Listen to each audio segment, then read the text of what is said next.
You're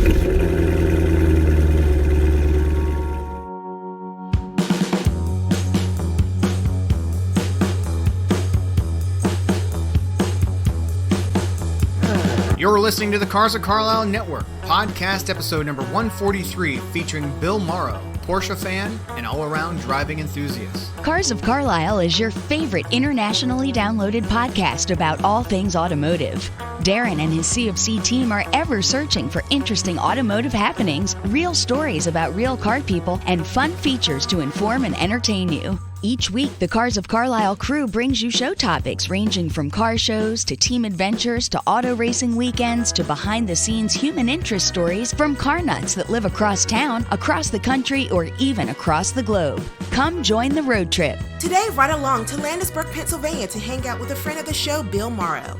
Like most car enthusiasts, Bill values honing his driving skills, whether it be carving twisting mountain roads in a 2016 Cayman GT4 or driving both a Dodge Challenger Hellcat and a Formula 4 at the Bondurant High Performance Driving School. It's time to head back over the mountain to Perry County to meet a commercial pilot who enjoys spending weekends flying low level in his mid-engine machine. So, let's get revved up! Hello and welcome back, Cubers, to your favorite informative automotive podcast. I am your trusted host, Darren. As always, it is really good to have you back with us again this week. Momentarily, we'll be speaking with United Parcel Service commercial pilot and captain, Bill Morrow. Remember, this is your podcast. Together, it's all about car community, car culture. More after this.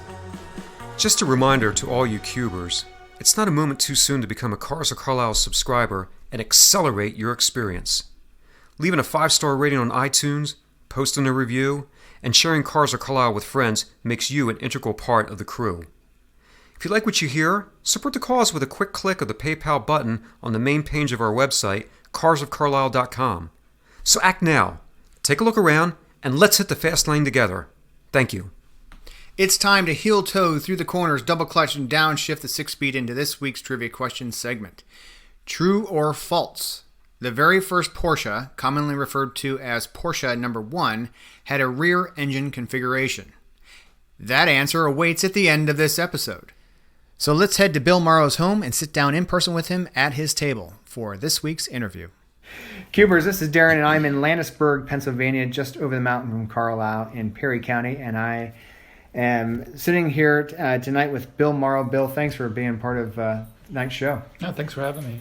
And Bill and I have been friends for quite some time, and in fact, you've probably heard me talk several months back that we were out having some fun in the backcountry roads and taking turns driving each other's car, but I've always been fond of Bill's 2016 GT4.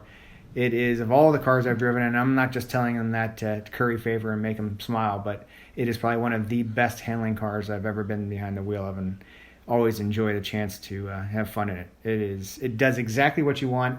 It's like it's telemetry. Every time you reach for that gear or you come up over a crest, you have confidence it's going to do what you want it to do. So, and I know that's probably why you bought it. That's correct. It's such a great car, and you've told me too. You've been to a lot of driving experiences and things, and you always come home never feeling like this might not be my car. No, you always feel like it's home every time you get behind the wheel. I've had it for 4 years, and excuse me, it's still the best driving car I've driven, hands down. Yeah, it's amazing, and the fact that the new 718 is, a lot of people just want to go back to the old one. I think the sound of the new car is not quite up to the snuff of the first one. Mm-hmm. It's a little quieter. It doesn't play the same growl, but. And this one, they were saying, as far as the your model, it has just a little more of the analog feel, and it just is a little more pure experience. But anyhow, we digress. We can certainly talk a little bit about that. What Bill is a car guy through and through, and maybe talk a little bit about how you knew you loved all things four wheels, four tires, and how that car guy thing came to be. And obviously, for a living, you do a lot of things above the ground. We can get into that too, but let's kind of rewind and start there. Well, I think it starts with both aviation and cars. I mean, I've always been loved mechanical things and was drawn to airplanes and cars, probably at the same time, equal passions too. So I've been fortunate in the sense that I got to do both, I guess. Fly for a living and buy cool cars. Well, you're a captain for UPS. Correct. I mentioned that. Yes. A300 captain for UPS currently. So you are, what routes are you doing right now? Because you've been all over the globe. Depending on the airplane you're on, it determines your route. I started at UPS on the 747, and that's when I circled the globe constantly, all over. I switched to the Airbus, the A300, probably, I guess about 17 years ago, and that flies mostly North America. Okay. I go to Canada, the Caribbean, Mexico, and that's pretty much my route structure. Mm-hmm. So, and as far as cars, I can't explain this one. I've always been drawn to cars, but then somehow at some point I was drawn specifically to the Porsche brand, and I've been a Porsche nut probably since maybe high school. Okay. Specifically. Well, I was impressed when you showed me your home office. I mean, just some really great die-cast metal models there. I mean, I like all cars. Man, I love your Corvette. Mm-hmm. That was a neat experience driving that. But I specifically love Porsche the best. The engineering. Yeah. Mm-hmm. There's something about driving one of those. It's kind of unique, especially the older ones. Yeah. So, well, what was the first Porsche that really got your attention? Was it the 944? Was it the 928? What was the model that really grabbed your focus? I think it's funny. Probably my introduction to Porsche was in the movies. Mm. So I remember 16 Candles. Risky Business. Well, 16 Candles with red 944. Yeah. Risky Business with a 928. Yeah. Weird Science with a 928. Oh, I forgot about that. Right. So honestly, those are probably the three movies. Yeah. I like the 944. I was drawn to that. In fact, that was the first Porsche that I owned. I owned an 84 944. What color was your 944? Red. Okay. The guard's red. Yeah. And to this day, I think that's one of the best looking cars ever. Take an 86 944 turbo. Long nose and It sits low to the ground with the sport suspension. That's just a really good looking car. Mm-hmm. And I had the good fortune, a friend of mine, actually a mutual friend of ours, purchased a 944 turbo. He's kind of a collector in trades, but he had it for maybe a year. Mm-hmm. I got to drive it several times, and it brought back a lot of memories. That's still a great looking car. Yeah, still a great looking car. So the 944 is what's why I started. I went from a 944 to a 968 then, which obviously was the evolutionary end of the 944, and I had that car for probably 7 years. It's a great car. And now, was this the third, or was there one in between that? Well, 944 was the first one. I sold that one because I was in over my head. I was still flight instructing and didn't make any money, and it wasn't practical. But I sold that and got a real car. And then We've all been there. Yeah, when I had the money to get back into the Porsches, I got the 968. And I sold the 968 to get a 993. So I had the 96 911 C2 Aero kit. Sport suspension, 17-inch wheels, Ford seats. It was a nice car. And handled well, but nothing like the Cayman. It handled differently, for sure. I mean, obviously the rear engine's different, but it drove like a go-kart. It was so tiny. I don't know if you remember how small the old cars were. I do, to some degree, but not that particular model of 911. Well, the 944, the 968, and the 993 were all the same. If you sat in the driver's seat, and I could reach over and touch the opposite. I do remember that, door. And you had to sometimes because you didn't have power locks. And I do remember you're always fighting with whoever was in the car with you, a date or otherwise. Your elbows are always banging. They're just much smaller cars, and you forget until you sit side by side to a newer car, or you get into an older car and you realize, my goodness, this is much smaller. But it drove like a go-kart. I mean, it was phenomenal. Just flat in the corners. Well, I wouldn't say flat. I mean, it was still the older suspension. Okay. There was still some lean to it, but the hydraulic steering. You could feel the road back through the steering wheel. It was just and it was so tiny. And one of the things about 911 is the front, the view at the front. Yeah. I mean, you can see exactly where your front is, the low sloping. You know front. your corners. Yeah. So that car was just phenomenal. I sold that one out of necessity. And of all the cars, I wish I probably kept that one. Okay. Okay. And what color was it? That was speed yellow. Okay. Speed yellow, yeah. And you had manual, because I know you're a manual transmission guy. 6-speed, yep. Yeah, they had Tiptronic back then. I wasn't interested in the Tiptronic. Yeah. I mean, PDK is awesome, but Tiptronic, I don't know why anyone bought a Tiptronic, quite honestly. But it was a fun car. Well, what came after that? I sold that, and then I had a Cayman S, an 08 Cayman S. And that was my first experience with the mid-engine Porsche. And I had that probably 4 years. And that was a fun car. Mm-hmm. It was underpowered, but the mid-engine was nice.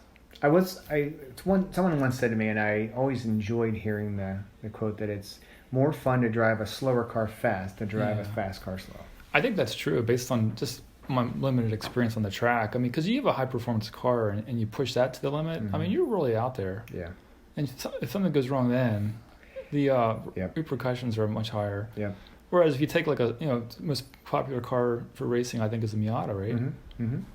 That's You've a got to great really car. bring it out. Yeah, you can go out there and push the crap out of it, and I don't know, you're just like going as fast, Right? But it's just as much fun. Yep, and you're working for it too. Yeah, you're absolutely. earning your speed. It's absolutely as much fun. So yeah, the Cayman S was underpowered, but it handled wonderfully, and of course all Porsches brake well. So I guess that's what whetted my appetite for the mid-engine car, And then the GT4 when it came along was sort of it's actually kind of a funny story how I ended up getting that car. I had no intention of ever buying a new Porsche, but do you recall how the rollout went out? I mean, I do remember you. This had really low miles on it, right? not bought new.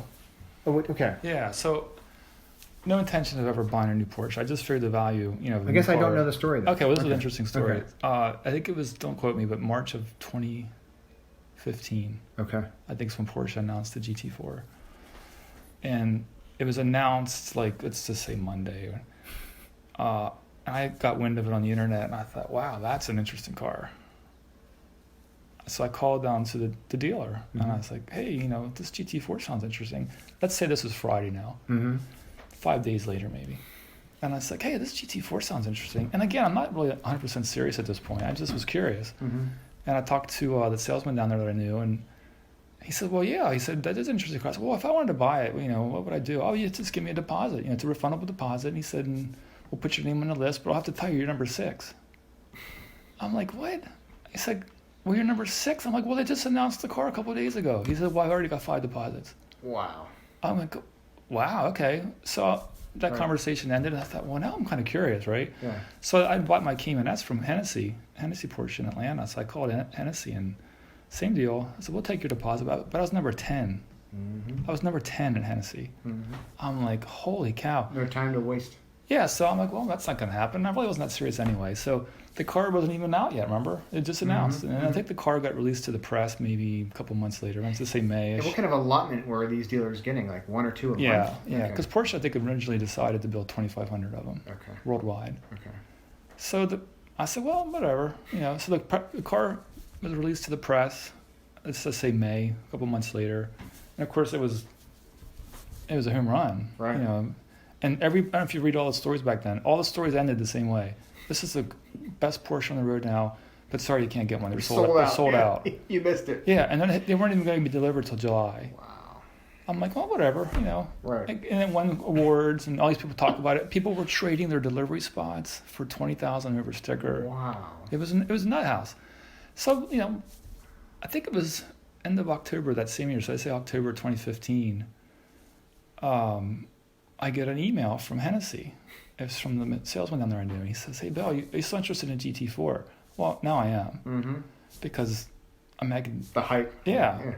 And, okay with my wife. And she said, yeah. I said, well, I'm interested. And he's like, well, the rumor is Porsche's building more. And since you're a prior customer, I'm willing to give you one of our allotments. I'm like, well, sign me up. Yeah. So I'm thinking, great. But no official announcement had been made. And I think I got off the email with him, and I immediately called the local dealership again. I said, hey, are you guys getting more GT4 allotments? No. I'm like, all right, well, thanks, but I think maybe I'm going to get one through Hennessy as well. Congratulations. The next day, the local dealership called me back. Hey, Bill, we're getting 2. Wow. They just announced we get 2 more allotments, and I'd like to keep one of them local. I said, I'll be willing to give you one of the spots. I'm like, sign me up. Yeah. He says, well, come down tomorrow, bring your deposit, and we'll spec it out in the computer. So I think it was like November 1st, 2015. And went down the next day, gave him the deposit. We put him in the computer to my order. And then when the wait began, it was interesting because, I didn't take delivery till the end of April 2016. Wow. It's a long time. So it's a long time to wait. Yes, it is. And I bugged them every day. They probably got sick of me.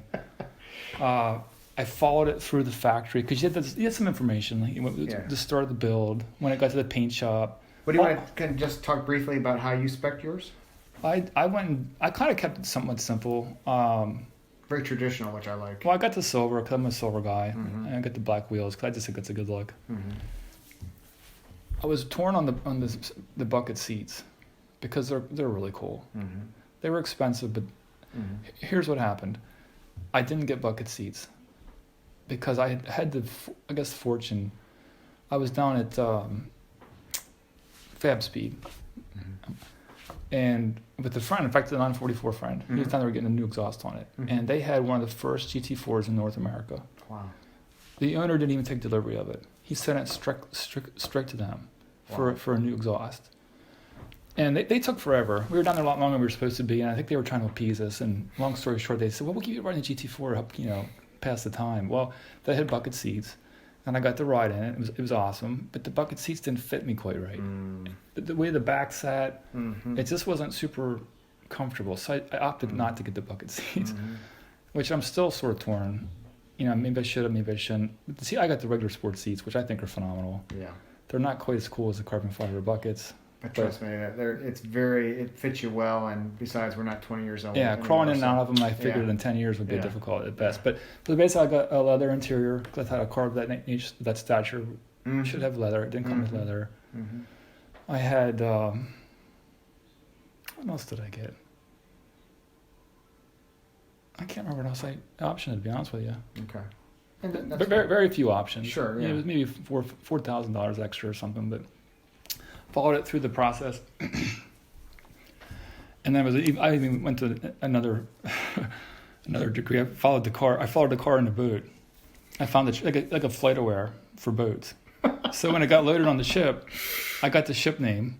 Oh, wow. And I got on like this maritime tracker. I tracked my car across the ocean. That's cool. Yeah. 3.5, 4 days, or what did it take? Honestly, I can't remember. Okay. Yeah. I can't remember, but it's funny. That's neat. Yeah, my wife makes fun of me about it, but it gets delivered to, oh my gosh, I forget which port it was. I think it's up in the Northeast. It wasn't Newark or New York, but and it sat in the port for a couple of days, and then I don't know if you know about this, but the GT Porsches get delivered separately from other cars. I did not. They come under covered trailer. Okay. So I finally got word that the car was coming, and when it was delivered, it was kind of funny because the guys were like, "Well, we have it. Do you want to go to the delivery service, or not the service, but ceremony and acceptance?" I'm like, "No, I'm just gonna come get it." So it was really such a short little thing, right? Yeah. I just went over. I'd say, "Hey, I just want to get." I was going to. I waited this long. Yeah.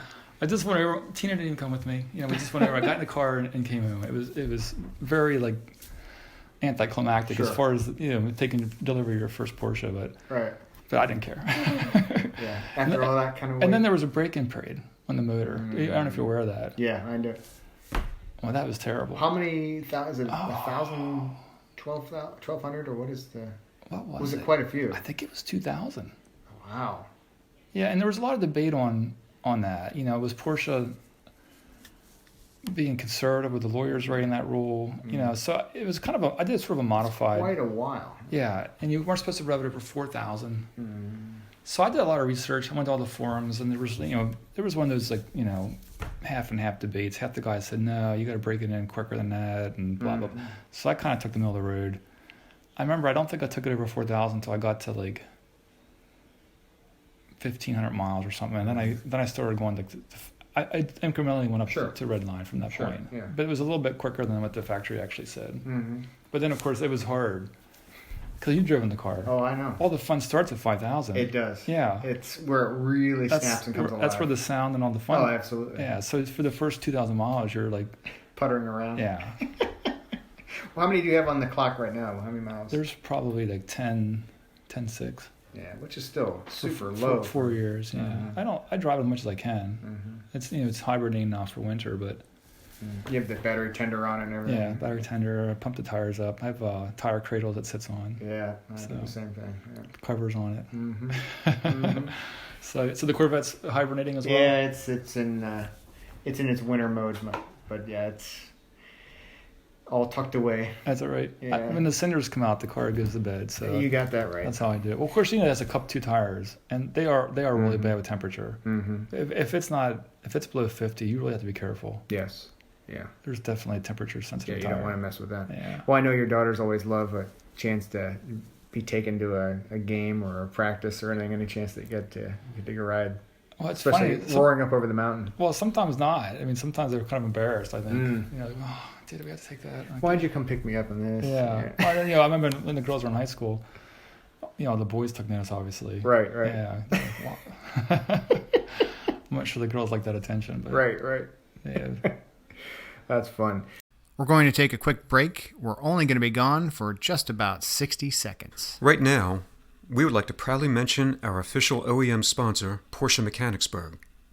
In the market for a Macan, Cayenne, 718, or 911, Porsche Mechanicsburg will match you with the perfect vehicle from their extensive inventory of pre-owned and new models. When it comes to service on these magnificent machines, their record of quality workmanship is unmatched, with a staff of mechanics whose prowess in all facets of Porsche engineering is world-class. These are all time-tested trademarks that have been part of the Faulkner Auto Group since 1932. 2021 will witness an expansion of their sales and service excellence with the now completed new state-of-the-art Porsche Center. Located at 6625 Carlisle Pike, Porsche Mechanicsburg is the destination when ready to make that dream a reality, parked in your driveway. And let's get back to our interview. Well, I know that you have really been about, like as a pilot and as a captain, always improving skills, and then certainly with driving too, always looking to improve that. You had a chance to do what a lot of us hope to do, and that is, how many days? Was it 4 days? I did the 4 day. 4 days at Bondurant? The 4-day Grand Prix course at Bondurant. Yeah, tell us a little about that. I mean, for those that haven't.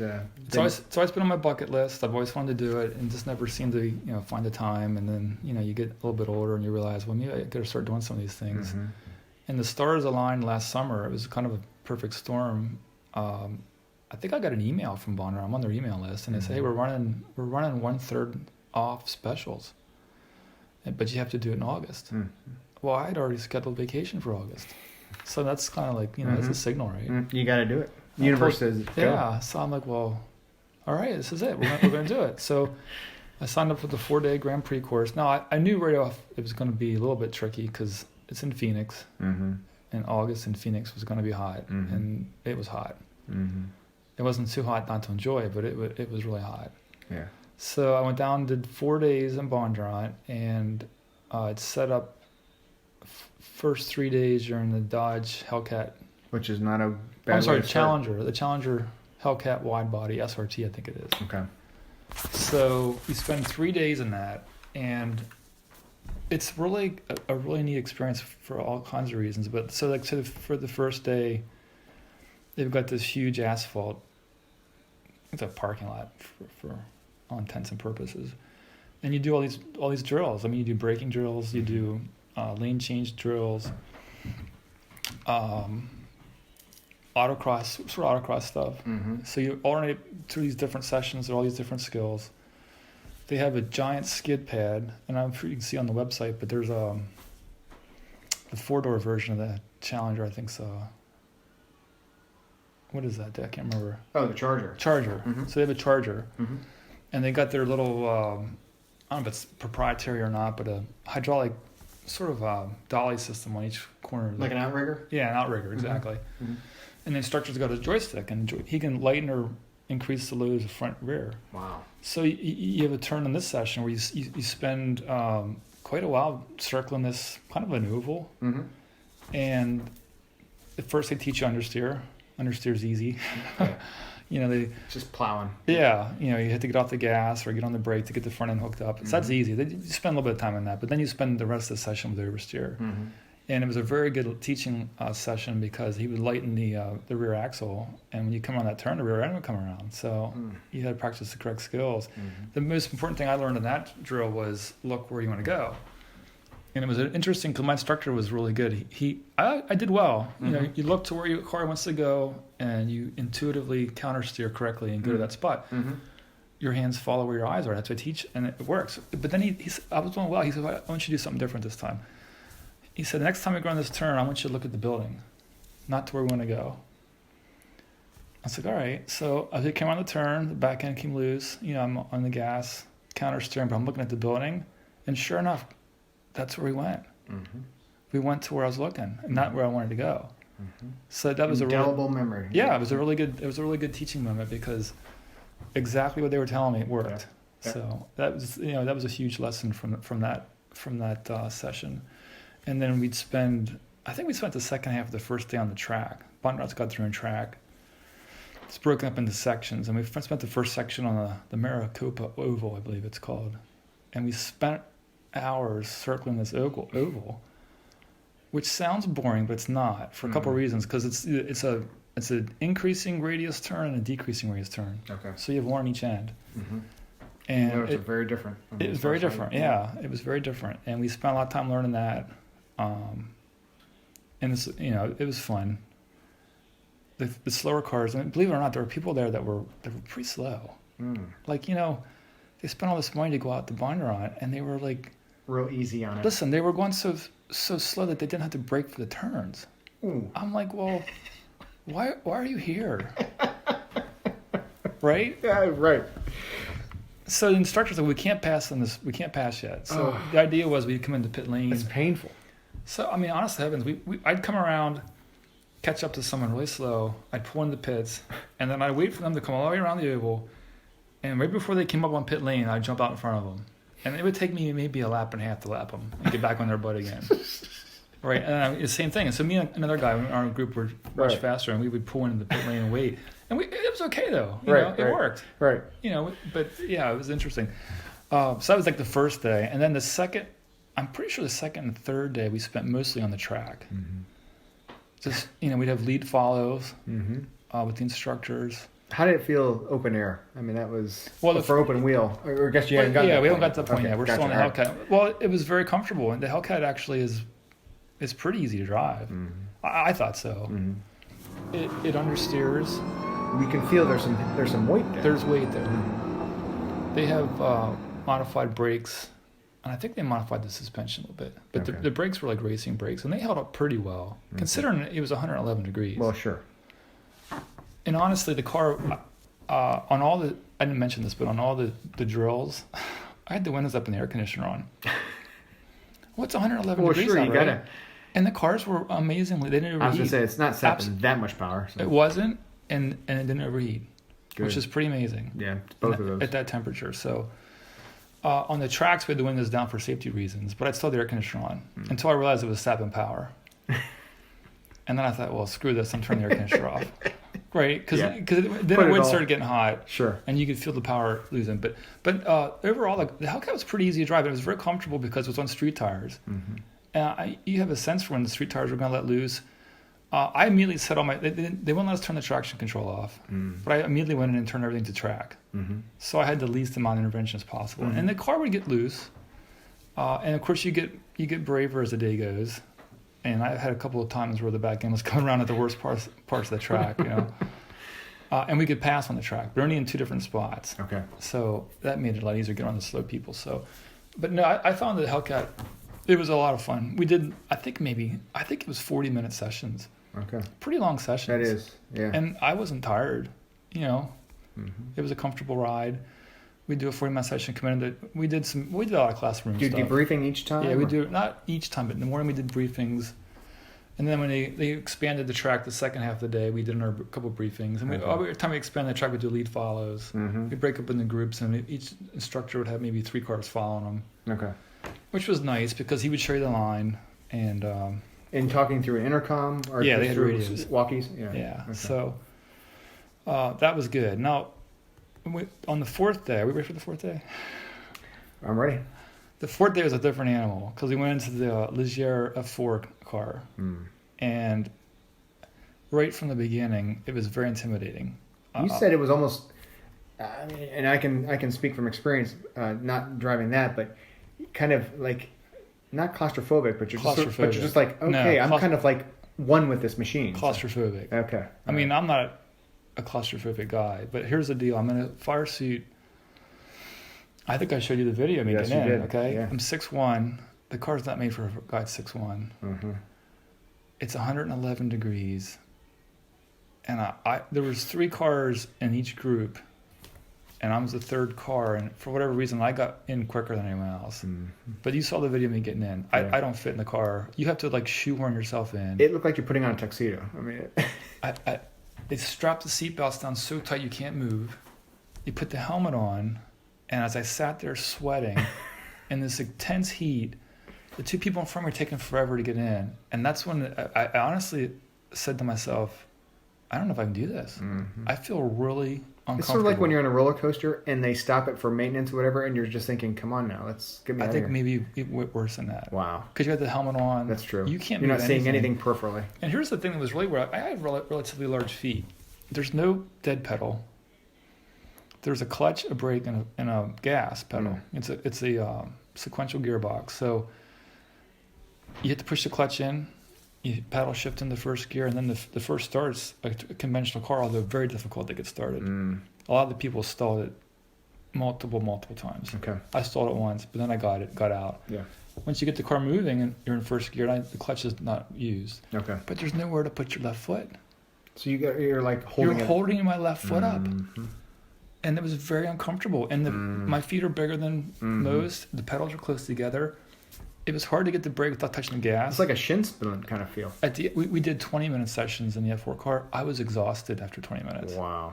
I mean, the heat, the G-forces, holding my foot up. Yeah, you'd have these pains in your shin. Yeah, sure. From holding your left foot up. Sure. But let me go back to the claustrophobia. I'm sitting there thinking, I don't know if I can do this. I really don't know if I can do this. Well, once we didn't get underway, I'd say to me the second turn, I totally forgot about that. Mm-hmm. Then I'm like, this is awesome. This is really freaking awesome. And we did lead follow for a while, and then the instructor went in, and then we're just on our own for 20 minutes. And it was very intimidating for a lot of reasons. One, there's no power steering, there's no power brake, there's no anti-skid, or analog brake. Yeah, it's very analog. So it's all on you. Mm-hmm. And I think the biggest intimidating thing was the racing slicks. I don't have any experience on slicks. And whereas I thought it was pretty easy to find the limit on a street tire, I didn't know where the limit was on the race slicks. Mm-hmm. The limit's way out there. Let me give you an example. We had 3 days on the track in the Hellcat, not a single off. There were maybe 12 of us in the class. We had 6 offs on the one day. Your buddy was... my friend George. Yeah. My friend George was off twice. My seatmate, we had seats kind of molded to us, was off in this first I think his first flying lap. He was off. I had that on video. I hope I showed that to you or not. Yeah. And so that's intimidating, right? Mm-hmm. The other thing that's kind of weird is and I didn't realize this, but on the front straight, I think maybe we got 104, 105 down the straight in the Hellcat. Mm-hmm. No idea how fast I'm going in the F4 car, but your helmet starts lifting off my head. I remember you telling me that. And that was a little unsettling at first. You're coming down the straight, and you get to a certain speed, and your helmet starts lifting off my head, and the strap's holding it on. And I think, man, that's pretty wild. When has this happened before? Yeah. And I think I told you this story too. But down the front straight was nothing. But I started pushing harder and harder and harder, and I kept thinking. I was on the back part of the course where the consequences were a little higher if you did go off, and I started realizing my helmet was lifting in that back section, and that's when I thought, wait a minute, I don't think I want to take this car off the track at this part of the track at this speed. So it's gonna be a bad day. I backed her off a little bit. So I wasn't one of the 6 guys that went off, but honestly, I don't think I pushed the car as hard. In fact, in hindsight, I wish I had another chance, because I don't think I pushed it as hard as I could have. Yeah. I started off the session pretty fast compared to the group. Mm-hmm. And by the end of the session, the guys had caught up to me. A couple of them had passed me, But I guess with age, we're sensible. You think of all the consequences. Well, I kept thinking about paying for the car. I mean, Bondurant includes I think it's included in the fee with like a base insurance. But it covers the car with the deductible of $8,000. So you're responsible for the first $8,000. So not like I hurt myself, but you're responsible for the first $8,000.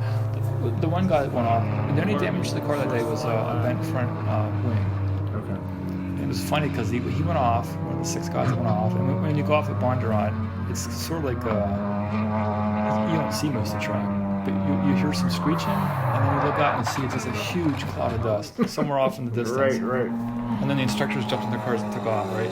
Well, he came back in and the front one was bent. It was noticeably bent up. Yeah.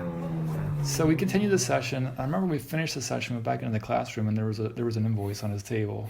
I think it was $900 to fix it. That's never good. Yeah.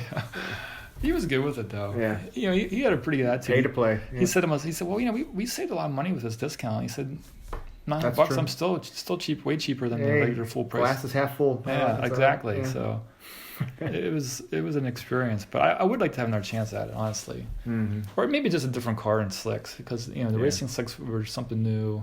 Well, it's on my to-do, or my bucket, and I definitely got to experience it, something like that. Especially the opportunity to open wheel. Right. That would recommend that. I mean, that's something you don't get to do, especially if it's a sequential gear shifter. And we had, this is a funny story. We had, my friend George went off, one of his 2-offs. They couldn't get the car started, and when he came back in finally, he was soaking wet.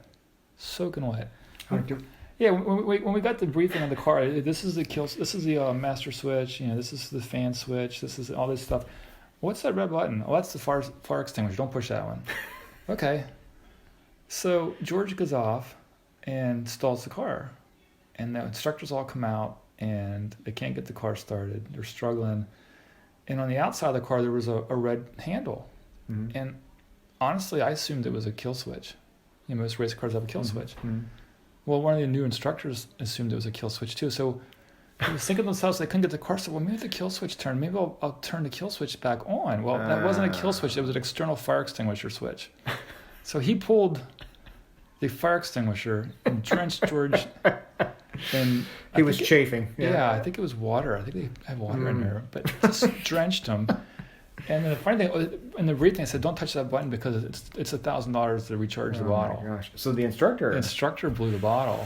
And I asked him, I was like, well, are they going to charge you? I think they got your pay. He said, oh, they haven't really said yet. Oh, wow. I felt bad. That's a very expensive mistake. Yeah, I felt bad for him, but but great instruction all around. It was real good. Yeah, they were really good, I thought. Now, when you would go out for the 20 minutes in the F4, you come back, they would debrief on each person and what they saw, or how would that work? Yeah, for the most part, they would watch you. You could also request an instructor. In fact, I did once. I came in and asked for an instructor to come out. I wanted to follow him, and he was real good. He jumped in a car, and I went out and tried to follow him. But yeah, they would watch you and debrief you as best they could. They would ask questions, what they saw, and it was. I thought it was really good instruction. What are the 3 things you think you came away after 4 days, specifically as a better driver? What did you walk away with? Look where you want to go. Yeah, that's a big one. We debriefed in the room, and I think I said it first, and I think a handful of other ones said the same thing. I mean, that's huge. I made some notes for myself, and in fact, I think that's one of my first notes is. Let me pull them up here and see what my notes say. But that was number 1 for sure. And to see it in action. To see it proven out. Yeah, especially when I talked about the instructor making me look at the building. Here are my notes. Vision, look ahead. That was the biggest thing, You're always looking at as least far two turns ahead. I think the F4 guys were looking 4 turns ahead maybe, but that's the number 1. Oversteer, absolutely critical to look where you want to go. That to me, those are the 2 things: vision and look where you want to go. Your hands will follow where you're looking, and that was good. And that looking so far ahead, that makes sense, but it's sometimes really hard to do. You constantly have to, especially if you're driving in traffic, you've got to be looking ahead, looking nearby, looking ahead, and people don't realize the discipline around that. I don't know if this is correct, so I don't want to put out false information, but this is what I found. So when we're doing the track sessions, you're looking for your at least 2 points ahead. So you're looking for your braking point, your turn-in, and your apex. But what I found myself doing is when you're in traffic, now I'm not allowed to pass anyone, but I'm following slower traffic now. You're not looking the car ahead. You're sort of following the car ahead with your peripheral vision. So it's a little, like you think about it, it's a little scary because all of a sudden he checks up or something. you're not actually watching him. You're not as- Yeah, I'm looking at my turning point. I'm looking for my apex. And as soon as I get turned to the apex, I'm looking for the exit of the track out. Mm-hmm. And all the cars around you are sort of in the periphery. Mm-hmm. I found that disconcerting, but it seems like how it works. Well, I had a driving experience day, and the one instructor told me he referred to it as you almost have to be like a chameleon in the sense where you have these independent moving eyes. He's like, obviously human beings' eyes don't do that, but he said you have to be moving and shifting all the time. And to your point, you're kind of seeing it out of your peripheral, but you're glancing. Right. And he said your eyes should never be done shifting. Yeah, I think you're probably way behind if you're not. Mm-hmm. And I didn't realize that. That was a good appreciation, learning, or a coachable moment for me. I didn't realize how active your sight has to be all over. Well, you've had rides with the pros, and I have as well, and they're always amazing. Yes, and they so are. at Bondurant, you'd be out doing your session, and every so often a pro would get in a car and come out just to play. Mm-hmm. Well, I mean, there's maybe 12 guys in our group, and I think I'm the third fastest guy. So, except for the two guys that are faster than me, I'm passing people. Sure. All of a sudden, out of nowhere, there's a guy on your butt, and you're like, and then he's around you. It was they're so much better than us. Yeah. Oh, yeah. Yeah. They're so much better. It's unbelievable. Yeah. Like And it's the same car. Yeah. Same everything. You're just like, dang, I thought I was doing all right, And the next puts it thing, in perspective. yeah, you're just like, I am so slow compared to him. And the same thing when you do a ride along, like you've done the Porsche driving experience, and I've done a couple of those, and you ride with the pros, and you're just like, dang, I just drove the same track all day, Amazement. and I get in with you, and you're just going way faster. Yeah, it's a different car, different track. Yeah. I hear you. It's humbling. It's very humbling. Beyond humbling. Well, when you came back, so now that was August, you came back the latter half of the year when you still had some good weather. Right. How did it feel to be behind Oh, it was awesome. behind the wheel of the GT4? It was even now more you've got fun. the confidence, even greater confidence. Yeah, no, unfortunately, my wife didn't like that. Mm. I mean, she was a little bit not so much looking forward to driving with me anyway. When I come back from Bondurant, she's like, this isn't any fun anymore. You're pushing it a little too much, Yeah, she doesn't like late braking. Yeah. That disconcerts her a bit. Yeah. Yeah, it was a lot of fun. Yeah, Yeah, I mean, that's it cool. makes you a better driver. Yeah. For And that's sure. the idea. Yeah, I think, honestly, I think everyone should do track time. Mm-hmm. It's to be part of their driver's ed curriculum. Mm-hmm. You know, to understand what it feels like, the dynamics, what happens when the car gets loose. Mm-hmm. I think we'd all be better off for it. Well, we just talked the other week. We met with Bill Wade, Street Survival, and he's his program is nationwide, but helping young drivers, particularly teens. From BMW, right? Yeah, it's so important That's to so huge. give them a chance to, even if it's a minivan or mom's Yes. 4Runner or whatever it is, just what to do if something goes wrong. Yeah. I think everybody needs, all of us, for varying degrees, could use that. So. I totally agree. Yeah, I think that's a good program they have. Thank you so much for opening your house and thanks for having having me up. And this Yeah, it was has fun. been a lot of fun. Yeah, it was a lot of fun. All Appreciate right. it. Thank you. We are back to Studio A on behalf of the entire team here at Cars of Carlisle. We hope you enjoyed this week's special guest, Bill Morrow. A big thank you to Bill for opening his home and investing time with the CFC community. And Bill, I can't wait to get the Z06 out of storage this spring and play cat and mouse with you in the GT4 all across those glorious back roads in the county just over the mountain. Now it's time to clutch in Rev Match Downshift and do this week's trivia answer.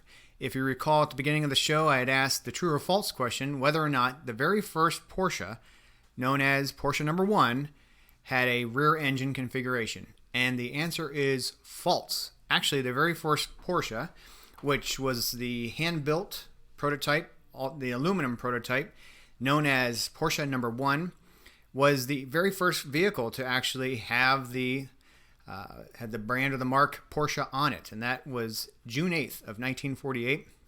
And that vehicle was actually a mid-engine configuration. It was a 1.3 liter flat 4.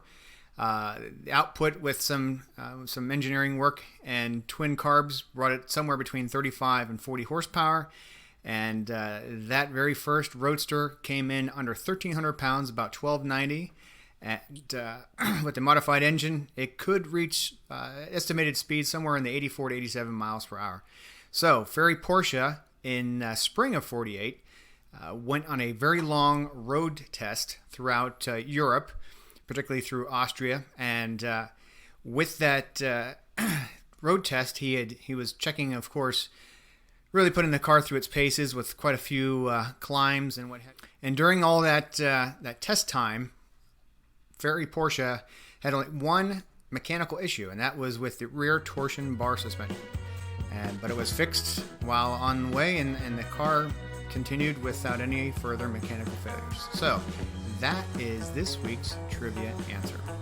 And to allude to the Bondurant driving school that Bill was talking about, we are on our proverbial last lap ourselves. The white flag's out, it's waving, and we are going to head into the finish line.